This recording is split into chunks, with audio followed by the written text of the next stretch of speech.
بسم الله الرحمن الرحيم. الحمد لله الذي فضل شهر رمضان على سائر الشهور، والصلاة والسلام على سيدنا محمد على ممر الدهور، وعلى آله وصحبه إلى يوم البعث والنشور.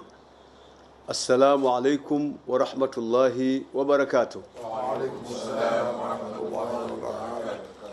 Ndugu Waislamu, nachukua nafasi hii kuwatangazia Waislamu wote nchini kuwa nimepokea taarifa za muandamo wa mwezi wa Ramadhani kutoka katika maeneo mbalimbali nchini, lakini pia kutoka katika nchi jirani ya Kenya, maeneo ya Lamu na wenzetu wa Zanzibar, vile vile ofisi ya Mufti Zanzibar. Nimepokea taarifa kuandama kwa mwezi.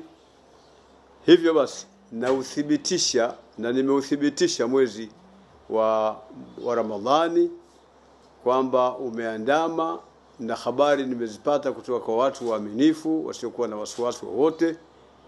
Hivyo basi kesho tarehe 19 insha Allahu Taala, mwezi huu wa pili mwaka 2026 itakuwa ni mwezi mosi Ramadhani, na watakia basi Waislamu wote nchini khairi ya funga ya mwezi wa Ramadhani mtukufu, na Mwenyezi Mungu atujalie taufiki ya kufunga kwa khairi na kwa baraka na kuweza kutimiza yote yanayotakiwa kuyafanya katika mwezi wa Ramadhani.